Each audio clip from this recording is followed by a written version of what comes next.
Bueno, buenos días. Voy a comenzar para avisarles una serie de cosas que tengo aquí de avisos. Bueno, primero que nada, darles la bienvenida a este año, el 2024, que hayan tenido una feliz Navidad, que sea un gran éxito este año y que tengamos mucha consulta y muchos pacientes.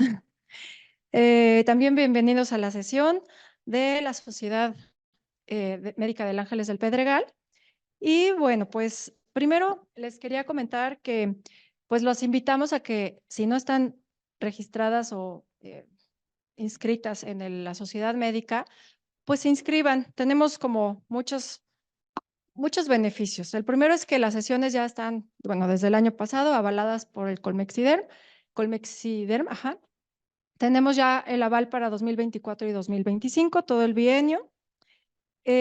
Además tenemos, bueno, pues varios beneficios en donde contamos con un seguro de auto, contamos con seguro de marcha, contamos con la posibilidad de seguro de gastos médicos mayores en una póliza colectiva, el seguro de responsabilidad civil, tenemos facilidades de copias, de impresiones, si alguien quiere organizar un curso, se le puede apoyar en esto. Va a haber una credencial nueva en la sociedad, entonces habrá que volvernos a sacar nuestra foto. Y con esa credencial se están pues planeando o contactando algunos descuentos en restaurantes, en concesionarias de autos y algunos otros lugares. Entonces, pues bueno, habrá descuentos y beneficios. También va a haber varios eventos culturales a lo largo del año.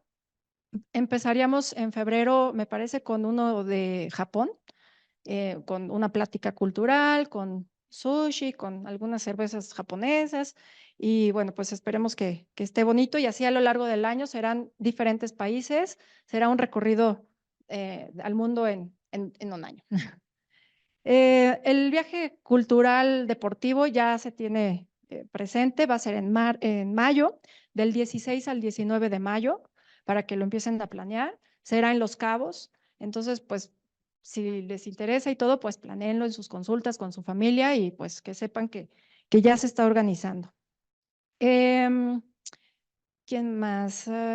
Y lo último, están tratando de organizar a algunos médicos que les interese comprar boletos de estacionamiento con un 20% para que con esos boletos se les pueda dar a sus pacientes. El estacionamiento les facturaría al médico y se va a juntar un pool de médicos que quieran esto para poder pues dar ese beneficio a sus pacientes elite, no sé qué que ustedes quieran.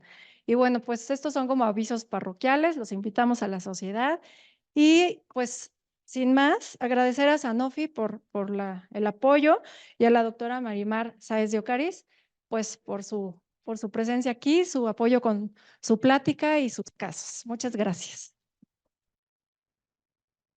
Hola, buenos días a todos. Es un gusto verlos porque a estas horas nunca puedo estar, porque tengo que estar en el INP, entonces, pues, un gusto verlos. Yo creo que sí me conocen, pero bueno, yo hice derma en el GEA González, luego hice derma pediátrica en el INP y desde hace 2 años soy la jefa ahí en el INP. Y entonces, me pidieron que compartiéramos esta plática de actualidades en dermatitis atópica grave y bueno, pues está encaminada un poco a niños, que es la experiencia que tenemos. En cuanto a los conflictos de interés, bueno, pues he dado pláticas en los últimos años para estos laboratorios. Y bueno, nada más entrando un poco en el tema de a qué consideramos dermatitis atópica grave o de qué hablamos cuando hablamos de dermatitis atópica grave, nada más recordar que en general la frecuencia de dermatitis atópica, bueno, la prevalencia de dermatitis atópica a nivel mundial es entre el 10 y el 25% de los pacientes pediátricos, pero también es muy importante que también o sea, ya se están describiendo no solo adultos que persistieron con enfermedades de pequeños, sino dermatitis atópica de inicio en la edad adulta o incluso en el paciente senil, aunque se ha prestado un poco a discusión, hay una cantidad de estudios que aparentemente sí lo avalan, entre el 2 y el 8% de los adultos pueden llegar a presentar dermatitis atópica. Y afortunadamente las formas moderadas o moderadas graves no son las más frecuentes, sin embargo sí pueden representar hasta una tercera parte de los pacientes con dermatitis atópica. Y otra cosa que es importante es que a pesar de no tener una forma grave, pero quizás sí una moderada, hasta un tercio de los pacientes pediátricos pueden cargar la enfermedad hasta la vida adulta. Y por eso la insistencia de que se traten tempranamente en edad pediátrica, para evitar que esta enfermedad persista hasta la vida adulta, por un lado, y por otro lado, que se den las otras manifestaciones que bien conocemos de marcha atópica, como alergia alimentaria, rinitis alérgica y asma. La gravedad de la dermatitis atópica puede estar dada por las manifestaciones clínicas y por la severidad de las lesiones, pero también esta gravedad puede estar dada por el impacto que tenga a nivel psicosocial en los pacientes y en los familiares que lo acompañan. Y entonces sabemos que es una enfermedad debilitante que tiene un impacto socioeconómico dañino, no solo para el paciente, sino también para la familia, y pues también finalmente acaba afectando a la sociedad porque se traduce en ausencias escolares, o en ausentismo o en presentismo, ¿no? Que están, pero no están, porque pues están dormidos o están distraídos, etcétera, porque pues finalmente tienen la preocupación. Y inclusive hay algunos estudios que se han realizado en chats, por ejemplo, siguiendo chats de WhatsApp y siguiendo algunas otras publicaciones en Facebook y tal, donde se trata de ver qué dicen los pacientes o qué dicen los familiares de la enfermedad, y aparecen palabras como intolerable, como prurito severo, como costos, como que quita mucho tiempo, etcétera. Entonces, bueno, parte de esta enfermedad intolerable es que te pueden llegar a tener una comezón severa, que las rutinas de cuidado, todas las medidas generales, pues son costosas en tiempo y también pueden ser costosas a nivel monetario, que la principal pues alteración que les da problemas en la calidad de vida son las alteraciones del sueño, y que bueno, está bien demostrado que hay una dirección, bueno, una relación inversa entre la calidad de vida y la gravedad de la dermatitis atópica, ¿no? En general, entre más grave es la dermatitis atópica, peor es la calidad de vida. Sin embargo, puede haber pacientes que tengan formas que nosotros no consideraríamos tan graves, y que cuando usamos instrumentos para calidad de vida nos damos cuenta de que la repercusión en esos pacientes es muy importante, ¿no? No siempre van de la mano. Y bueno, sabemos entonces que la dermatitis atópica lleva una carga multidimensional de la enfermedad y que esto nos puede dar consecuencias a largo plazo. Y aquí simplemente vemos algunas de las áreas en las que puede afectar una dermatitis atópica grave. Por ejemplo, los signos y síntomas de la dermatitis atópica, pues se acompañan de lesiones visibles que pueden generar en el paciente preocupación, o pueden generar en el paciente pena, y en sus pares, pues que estén preguntando qué le pasa, si no es infeccioso, etcétera. Y el prurito frecuente e intenso. Tienen alteraciones del sueño, como sabíamos. No solamente es que se despierten por la comezón, sino que muchas veces incluso desde el inicio tienen dificultades para conciliar el sueño. Estas cosas se traducen, como mencionábamos, en productividad escolar disminuida, y o pierden la escuela o se presentan, pero finalmente no están al 100%. Se puede asociar de algunas comorbilidades que se han dividido en atópicas y no atópicas. Las atópicas pues son las que van junto con la respuesta TH2, que serían la rinitis, el asma, las alergias alimentarias, los pólipos nasales, pero también tienen otras enfermedades, otras comorbilidades no atópicas, sobre todo muy frecuentes en los niños, el TDA. Y también pueden tener depresión y ansiedad. Se pueden asociar con infecciones bacterianas, virales y fúngicas, y ya más en pacientes adolescentes con sobrepeso asociado también con dermatitis atópica, o en adultos con comorbilidades cardiovasculares. Impacta también en la familia porque, pues bueno, pues son los cuidadores primarios del paciente. También los pacientes pueden tener una mala salud ósea asociada a muchas veces los cursos de esteroides orales que habían recibido en el pasado para la enfermedad. Y bueno, como decía, los efectos sobre salud mental, ¿no? Ansiedad, depresión y otros trastornos psiquiátricos. Y bueno, hay muchísimos estudios, si ustedes buscan en la actualidad, como que hay mucha tendencia a buscar también la parte de la carga de la enfermedad y qué les pasa a los pacientes con dermatitis atópica. Y aquí simplemente es un estudio donde se demuestra, o sea, fue un estudio de cohortes donde se incluyeron 101 pacientes y también sus cuidadores, y se evaluaba la severidad del eczema medida por el paciente, se evaluaba la escala análoga visual del prurito, del dolor, la calidad de vida de tanto del paciente como del familiar y también el impacto en la familia. Y bueno, lo que es un hecho es que en realidad en todas las modalidades de dermatitis atópica, desde la leve, que es el moradito claro, la moderada, que es el moradito más oscuro, y la grave, vamos a tener alteraciones diferentes. Y fíjense ustedes cómo en algunas escalas, incluso la dermatitis atópica moderada se puede manifestar por encima de la grave, porque esto tiene una parte subjetiva muy importante. Entonces, no siempre van de la mano la gravedad que nosotros vemos clínicamente con el impacto que está teniendo en el paciente. Y los de moderada grave y sus cuidadores, pues tuvieron una mayor carga de la enfermedad. Y entonces, bueno, pues en general, lo primero que nos tenemos que preguntar es si tenemos un paciente que tenga una dermatitis atópica moderada o grave, y para eso nos vamos a basar en la gravedad y la extensión de sus lesiones. Y bueno, muchas veces en el consultorio lo hacemos, o sea, simplemente viendo al paciente ya sabemos si está leve, moderado o grave, pero por supuesto que tenemos escalas que están validadas y que pueden ser más útiles para darles el seguimiento, y dentro de las que más se utilizan para ver la gravedad están el EASI o el SCORAD. El EASI tiene el inconveniente de que no maneja la parte subjetiva, y entonces de todas maneras tenemos que hacer una escala de calidad de vida, en tanto que el SCORAD pues sí nos maneja prurito y nos maneja sueño, y entonces podríamos utilizar una escala única, ¿no? Y hay algunas otras escalas, como la escala para evaluar el nivel de prurito en la última semana, etcétera, ¿no? Y otras nuevas que se están generando para valorar cómo se está comportando en el tiempo la dermatitis mientras nosotros no lo estamos viendo. Entonces, ya que decidimos que sí tenemos un paciente que tiene una dermatitis atópica moderada o grave, es muy importante que al mismo tiempo veamos, por un lado, si a este paciente ya le hemos dado educación terapéutica para el paciente.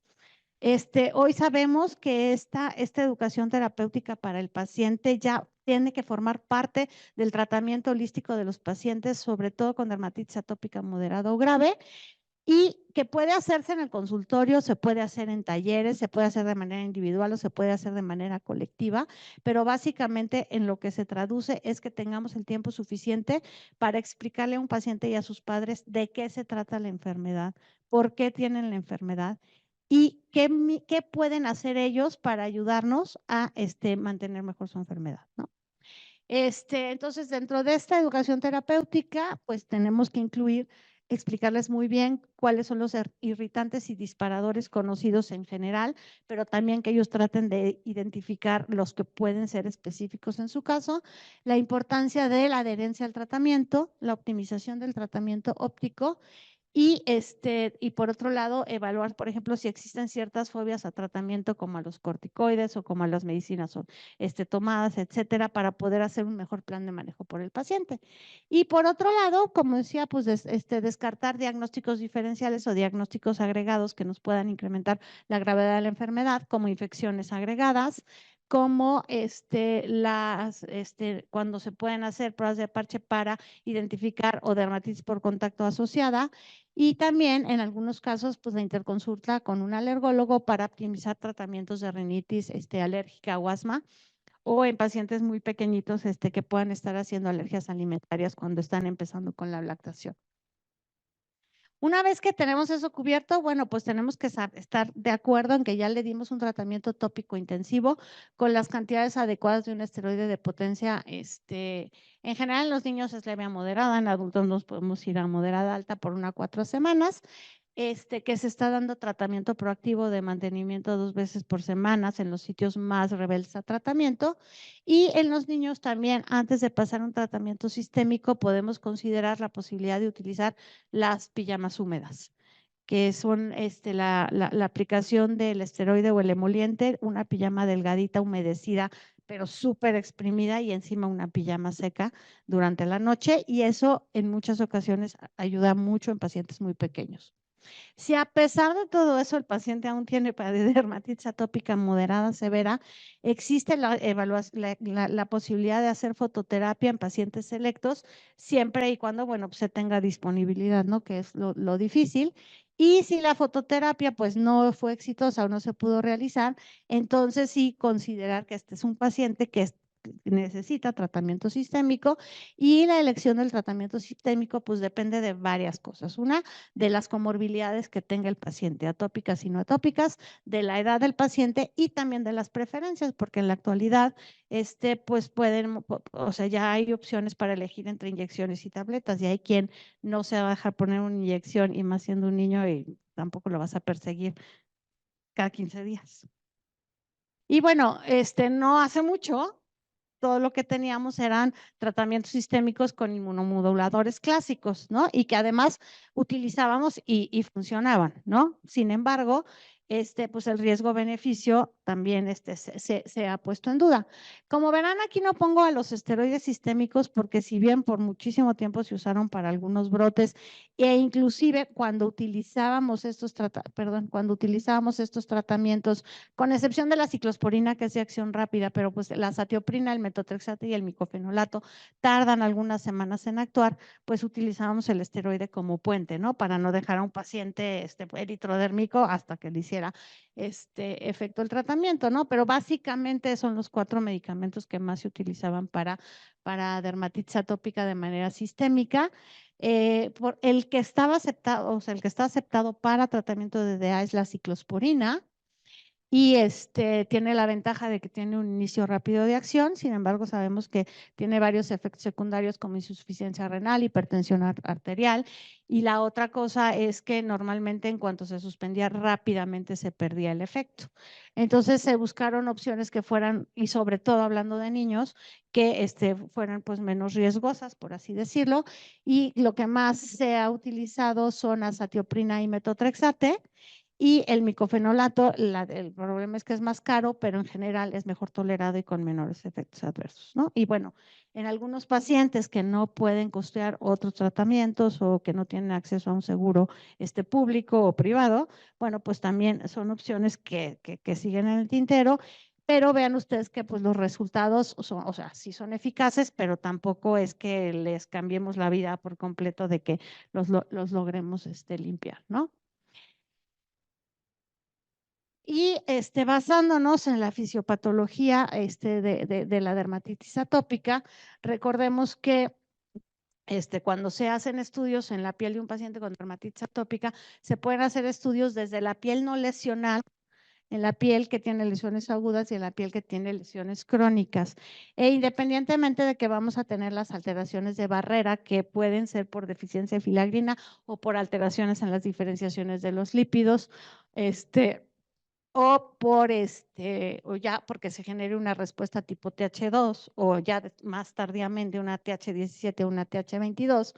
Esta diapositiva básicamente es para mostrar por qué hay, pues así, ¿cómo le llaman? En la pipeline, así, o de que se han hecho productos para tratar a la dermatitis atópica, que algunos todavía están en estudios de fase 3 y otros en otros lugares ya están aprobados, y en México pues se irán aprobando progresivamente.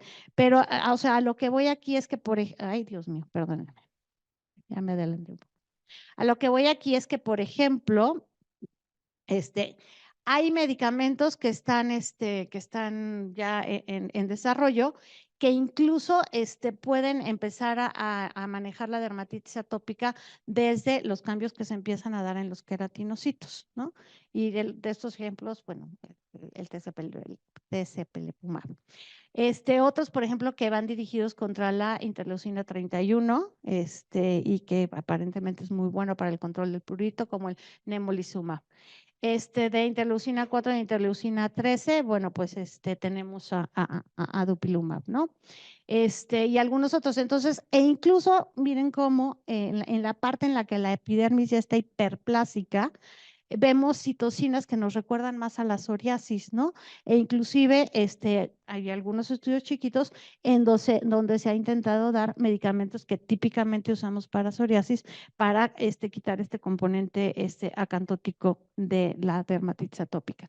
Y esta parte también es importante porque quizás en adultos no se ve tanto, pero en pacientes pediátricos ya hay como varios reportes y algunas series de casos de la coexistencia de lesiones que un día lo ves y te parece DA y otro día lo ves y te parece psoriasis y otro día lo ves y tiene lesiones de los dos.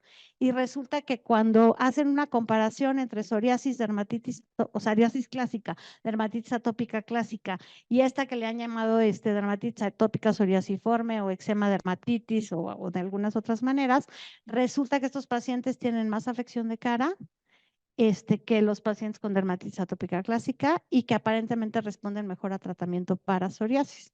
Y bueno, por supuesto que también esto se ha visto, y más en adultos, que reciben tratamiento para psoriasis y que cuando va muy bien de la psoriasis y entonces hacen lesiones eczematosas o de tipo dermatitis, ¿no? Entonces, algo que parecían ser como dos enfermedades completamente diferentes, como que ya se ha visto que pueden coexistir en el tiempo y una de las autoras que más ha estudiado dermatitis atópicas y biológicas, que se llama Gutman Jasky, tiene publicaciones como de toda la inmunología que pueden compartir psoriasis y dermatitis atópica y que eso hace que igual y no estén como tan lejos. Pero bueno, eso es otro tema. Y bueno, en la dermatitis atópica, uno de los primeros medicamentos que salió de manera sistémica, porque si ustedes recuerdan, por muchísimo tiempo no tuvimos prácticamente muchos cambios y teníamos la terapéutica clásica y de tópico salieron los inhibidores de calcineurina y después, mucho tiempo después, salió el crisaborol y tampoco tenemos como nada nuevo. Y a nivel sistémico, pues el primero que salió pues fue dupilumab, ¿no? Y sabemos que, bueno, la interleucina 4 y la interleucina 13 van a provocar desregulación de los componentes de barrera. Regulan, o sea, cuando están aumentadas, regulan a la baja las proteínas estructurales de la barrera, incluida la filagrina. También reducen la expresión de elongasas de ácidos grasos, esto es, las enzimas que permiten que los ácidos grasos se unan a la esfingosina para formar ceramidas. Entonces, si estas están reducidas, pues secundariamente vamos a tener una inhibición de la síntesis de las ceramidas. También se han visto asociados los incrementos en estas dos citocinas con disbiosis en el microbioma y que sabemos que pues estafilococo dorado no solamente es que esté colonizando y esté predominando, sino que además se convierten en cepas. O sea, el problema no es que haya mucho, el problema es que hay mucho de uno solo, ¿no? O sea, lo que necesitamos es variedad para mantener la barrera y cuando tenemos mucho de una cepa, eso es dañino, ¿no? También no solamente ya estamos hablando de filagrinas y estamos hablando de lípidos, sino que ya también se ha visto que los pacientes con dermatitis atópica tienen alteración en las funciones estrechas, que son unas que permiten también las uniones de las células. Y dentro de estas uniones estrechas hay dos proteínas que son clave, que son la ocludina y la claudina, y estas también están alteradas cuando tenemos incrementos de interleucina 4 y interleucina 13. E inclusive se ha demostrado que cuando hay deficiencia importante de la claudina, son los pacientes que tienen eczemas herpéticos de repetición. Entonces, que son proteínas importantes para que no estén penetrando los microorganismos. Y bueno, y por otro lado, se incrementan las actividades de las proteasas que pues rompen más las uniones entre los corneocitos y pues esto nos lleva a una barrera debilitada. Y finalmente, también hay alteraciones en la glándula sudorípara, que eso como que no lo mencionábamos tanto.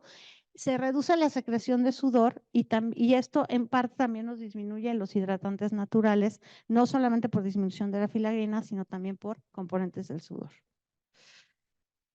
Y hay algunos estudios que han demostrado o sea, el hecho de que dupilumab inhiba interleucina 4 e interleucina 13 no solamente, bueno, o sea, no solamente nos modifica el eczema y lo vemos mejor, sino que se ha visto que pueden mejorar la función de barrera incluso en voluntarios sanos en los que se les hacen pruebas eliminando el estrato córneo como diurex, por así decirlo, no es diurex, ¿no? Entonces, pero bueno, estos estudios son como más recientes.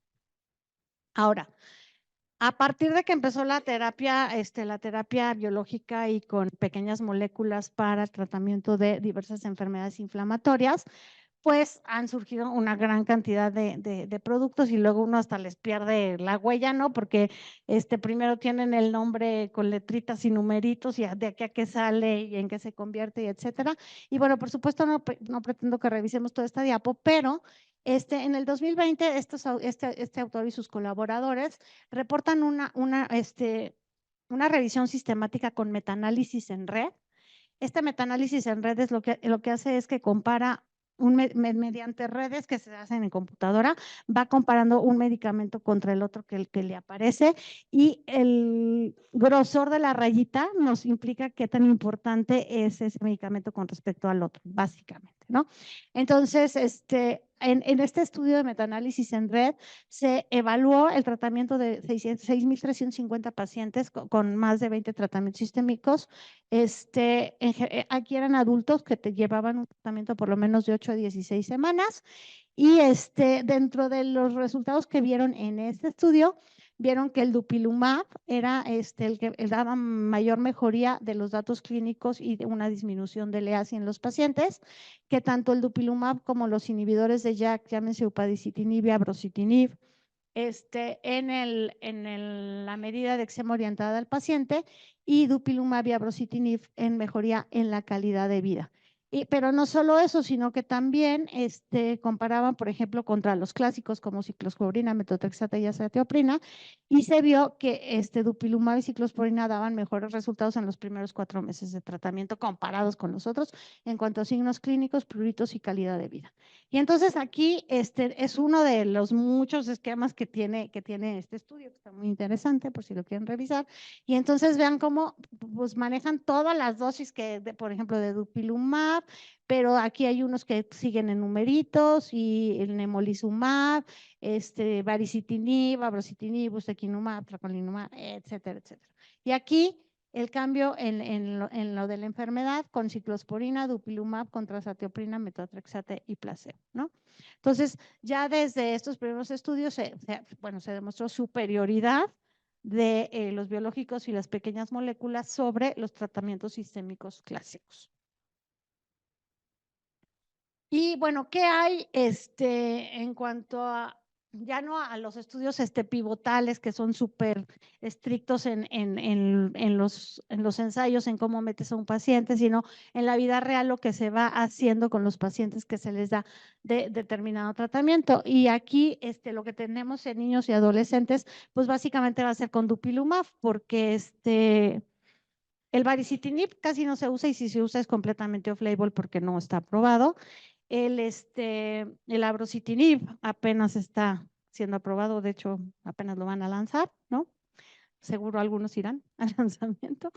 Y upadacitinib lleva mucho tiempo tratando de salir y todavía no lo logra, ¿no? Entonces la información que tenemos pues es básicamente sobre el dupilumab.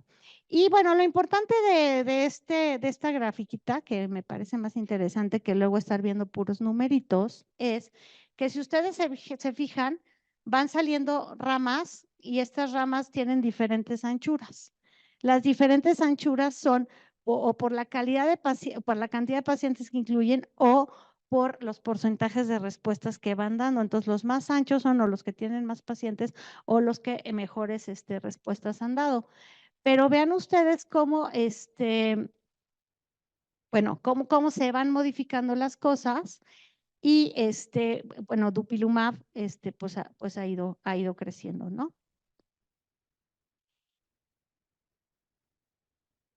Y, y cómo, pues vean ustedes cómo ha crecido a que en la actualidad muchísima gente escoge dupilumab sobre cualquier otro tratamiento sistémico, ¿no? por los resultados que da y por, pues básicamente por la casi ausencia de efectos colaterales. Entonces, la mayoría, y la otra cosa es que una vez que suspenden dupilumab, la mayoría de los pacientes no cambian a ningún otro tratamiento sistémico. Bueno, en México, bueno, Guidamex salió el año pasado. Y bueno, Guidamex es la guía de dermatitis atópica de México, en la que participó muchísima gente en su elaboración. Ay, Dios mío. Perdón. Y aquí lo importante es que en esta guía, por ejemplo, ya se está, en ese momento, ya está posicionando el dupilumab al mismo nivel que ciclosporina y metotrexate. Y probablemente en los siguientes años lo que vamos a ver es que estos los van a sacar de aquí y aquí lo que vamos a estar viendo van a ser puro biológico y moléculas pequeñas. Y bueno, tiene la ventaja de que en la actualidad se puede usar a partir de los 6 meses. Y yo entiendo que luego en niños chiquitos nos ponemos mucho a pensar qué hacer, pero la verdad es que independientemente de quién patrocine la plática de verdad, cuando teníamos, bueno, en el INP con niños muy chiquitos, o sea, de 6 meses, nadie en su sano juicio le daba ni metotrexate, ni azatioprina, ni ninguna otra cosa, y la verdad es que sí la pasaban muy mal un rato en lo que veías que podías hacer, y entonces sí tienes una opción, y básicamente eso es un caso que les quiero compartir, ¿no? Pero bueno. Entonces, y bueno, dentro de las opciones terapéuticas, pues entonces hemos ido cambiando de incluso gente que daba antileucotrienos, pero básicamente inmunosupresores clásicos a los anticuerpos monoclonales y los inhibidores de JAK. Y también en Guidamex, si ya lo leyeron así, hay como muchas tablitas bastante prácticas, pero aquí, por ejemplo, lo que nos ponen es, ¿necesitas efecto rápido? Pues realmente los que son de efecto rápido son los inhibidores de JAK. Eso sí ves respuestas mucho más rápido, ¿no? Y en tiempo corto, pues ciclosporina anteriormente, o esteroides orales, pero pues ya están fuera de eso. Pero la realidad es que no se asocia como con el acné, que sí vemos con los inhibidores JAK o con algunas otras alteraciones. Vean, pues le pusieron puras palomitas. Y esa no fui yo, ¿no? Y bueno, sabemos que se une a la subunidad alfa al receptor interleucina 4 y 13. Aquí todavía decía de 6 años y más, pero ahora ya cambió de 6 meses y más. Y se puede asociar con tratamiento tópico, se puede asociar con esteroides tópicos, inhibidores de calcineurina, y yo creo incluso que se va a poder asociar con el crisaborol si el crisaborol agarra su papel en el mercado. Y la otra cosa que es muy importante es que no tenemos que hacerles exámenes a los pacientes antes de iniciarlo, ¿no? No le tenemos que descartar infecciones latentes ni neoplasias en adultos, no hay que hacer las químicas sanguíneas, los estudios de tuberculina o de cuantiferón, ni completar esquemas de vacunación, ¿no? Que esa es una ventaja. Y nada más rápidamente, pues ha habido una gran cantidad de estudios del desarrollo de dupilumab. En pacientes pediátricos fundamentalmente son todos estos, el de preescolares, el de que son de 6 meses a 5 años, el de escolares de 6 a 11, el de adolescentes y el PEDOLE, que ya fue cuando salieron de los otros, los pasaron a extensión abierta para ver qué pasaba, ¿no? Y bueno, hay muchísimos pacientes, incluso 260 semanas en adultos y 52 semanas en adolescentes y en niños, y también en niños muy chiquitines.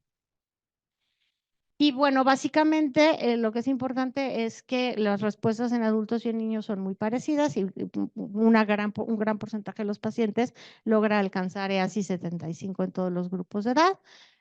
Mejoras sostenidas en las lesiones cutáneas y en la disminución del prurito. Y a mí hasta me gusta, incluso la tengo en foto porque luego uno se le va la onda de cómo tiene que dosificarlos, ¿no? Pero bueno, cuando hablamos de pacientes pediátricos, hay que recordar que hay 2 presentaciones, de 300 y de 200. Normalmente la dosis inicial son 2 ampolletas y después puede ser cada 4 o cada 2 semanas, dependiendo de la edad. Y en pacientes pediátricos muy pequeñitos no se da carga inicial y lo ideal es dar 200 miligramos cuando pesan menos de 15 kilos. Sin embargo, por ejemplo, en las instituciones en donde nada más llegó de 300, pues tenemos que hacer maravillas y lo que se hace es que en vez de cada 4 semanas se lo estamos dando cada 6 semanas, ¿no? Y con buena tolerancia. Y estas guías son más nuevas, no son mexicanas, las mexicanas acaban de salir, pero son las guías del Colegio Americano de Alergia, Asma e Inmunología. Y bueno, igual y está muy chiquita y no se ve tan bien, pero a lo que voy es que para moderadas y severas, lo que se sugiere es la utilización de dupilumab o de tralokinumab, con el que no contamos, es o sea, está fuertemente recomendado y tiene un alto grado de evidencia, ¿no? Cuando tenemos formas moderadas a severas, se recomienda que ese sea el inicio sistémico, o dupi o tralokinumab. Cuando hay moderada a severa, se puede utilizar también VB, sin embargo, no es tan fuerte como el utilizar los biológicos y el grado de evidencia no es tan alto. En el caso de los inhibidores de JAK, en niños de 12 a 18 años, lo sugieren cualquiera de esos tres, pero normalmente sí no han respondido a la otra opción, ¿no? Entonces, o sea, sí lo están sugiriendo, pero no tan fuerte como el otro. Entonces, estas guías están posicionando en primer lugar a dupilumab y en segundo lugar a los inhibidores de JAK. Y además a dosis adecuadas, o sea, por ejemplo, baricitinib de 1 miligramo, cuando las dosis van de 2 a 4, no lo sugieren para nada. Y bueno, fíjense que ya los inmunomoduladores clásicos, llámese azatioprina, ciclosporina, metotrexate y micofenolato, pues ya los dejan básicamente en contra, ¿no? Pero pues les digo, o sea, tienen que estar en un país tercermundista donde si no hay acceso a otra cosa, pues tienes que tratar a los pacientes, ¿no? Y los corticosteroides sistémicos los sacaron completamente de la jugada, ni siquiera como puente, ¿no? Porque si ustedes ven guías más viejitas, sí los ponían ahí de repente, con ciclos cortitos, no sé qué, en adultos, no en niños. Pero aquí, en esta guía, los sacaron completamente de la jugada, no los pueden usar ni como puente. Entonces, bueno, este artículo está muy bueno, recomiendo revisarlo. Y de ese mismo autor y sus colaboradores que en el 2020 habían hecho esta análisis, metaanálisis y revisión sistemática de la literatura de estos 20 tratamientos, después ahora ya tienen esta revisión sistemática de 60 ensayos clínicos controlados con 16.579 pacientes, salud. Y una disculpa porque pues, no están ni traducidas y son fotos, pero lo que hicieron fue, estos son los, ¿cómo se llaman? De Forrester, en donde a la mitad tenemos pues que no hay efecto ni bien ni mal, ¿no? Aquí se favorece uno y acá se favorece el otro, ¿no? Y entonces, en cuanto al tratamiento, para los cambios en el EASI, se favorece más los inhibidores de JAK que el dupilumab. Incluso, pues, creo que ni lo veo. Exacto, ni está. Pero, por ejemplo, para la modificación del DLQI, aquí meten otra vez inhibidores JAK y tralokinumab, para el POEM y para el prurito. Estos básicamente están incluyendo exclusivamente inhibidores de JAK, ¿no? Y bueno, lo están comparando si favoreces al dupilumab o si favoreces al comparador, ¿no? Entonces, vean, aquí cuando lo comparan con, ni veo, pero con abrocitinib a dosis más bajas, con baricitinib A4 y con el tralokinumab, está favorecido dupilumab sobre el comparador. En el caso del DLQI, de la calidad de vida, también está favorecido el dupilumab contra dosis bajas de abrocitinib, las dosis de baricitinib y el tralokinumab. Cuando comparamos las medidas orientadas al paciente, también se favorece el dupilumab con los primeros, excepto con el upadacitinib. Y cuando hablamos del prurito, bueno, el abrocitinib es mejor en la dosis de 200 miligramos y el upadacitinib, sin embargo, contra dosis más bajas de abrocitinib y contra el baricitinib, el comparador que es el dupilumab es mejor, ¿no? Entonces, ya también tenemos algún tipo de evidencia de metaanálisis que nos permite en un momento dado tomar mejores decisiones. Y se me fue la onda de lo que les iba a decir. Y por otro lado, empiezan a haber algunos estudios comparativos cara a cara, porque aquí lo que se basan es en ver los resultados de los estudios aislados y bueno, hacen pues, estadística, pero ya empiezan a haber estudios cara a cara de los diferentes medicamentos con los que contamos para poder tomar pues mejores decisiones, ¿no? En el caso específico de los niños, sobre todo los niños más chiquitos, que habitualmente cuando tienen dermatitis atópica moderada grave, tienen otras manifestaciones, otras comorbilidades atópicas o inclusive en adolescentes o adultos con comorbilidades atópicas, el dupilumab parece ser la mejor opción inicial porque es el que más va sobre este tipo de respuesta TH2. Si no tienen comorbilidades atópicas, si tienen adolescentes o adultos que no quieren inyecciones y que no tienen factores de riesgo o comorbilidades importantes, pues también se pueden inclinar, por supuesto, por un inhibidor de JAK.